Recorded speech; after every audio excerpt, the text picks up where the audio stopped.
കലവും കറിയൊന്നും ഇല്ലാതെ കഴിക്കാൻ പറ്റിയ നല്ല സോഫ്റ്റ് ആയിട്ടുള്ള ഇടിയപ്പം ഉണ്ടാ. അപ്പം നമ്മുടെ കടയിൽ ചായക്ക് വേണ്ടി പാല് തിളപ്പിക്കുമ്പോഴേ അതിൽ ബാക്കിയൊക്കെ വരും. അപ്പം ചില സമയത്ത് ഞാൻ ഒഴിച്ച് വെക്കും.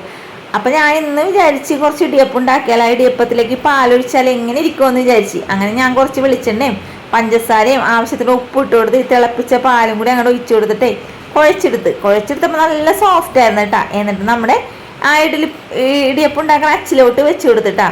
പിന്നെ ഞാനിത് കടയിൽ നിന്നാണ് തന്നെ ഈ ഇടിയപ്പത്തിൻ്റെ വീഡിയോ എടുക്കുന്നത്. അങ്ങനെ ഞാൻ അപ്പുറത്തെ വീട്ടിൽ പോയിട്ട് ഒരു വാഴ വെട്ടിക്കൊണ്ട് വന്നിട്ട് അതിലേക്ക് കുറച്ച് തേങ്ങ ഇട്ട് ഇത് ഒന്ന് ചുറ്റിച്ചു കൊടുത്ത്. എന്നിട്ട് എല്ലാം കൂടി ഇഡ്ഡലിപ്പാത്രത്തിലേക്ക് ഒറ്റ ട്രിപ്പിൽ വേവിക്കാൻ വേണ്ടിയിട്ടുള്ള പണിയാണ് ചെയ്തത്. ഇഡ്ഡലിപ്പാത്രത്തിൻ്റെ ആ ഒരു കുഴിത്തട്ടില്ലേ അതിൽ വെച്ച് ഉണ്ടാക്കിയിട്ടുണ്ടെങ്കിൽ ഇടിയപ്പം ഉണ്ട പോലത്തെ കിട്ടുള്ളൂ.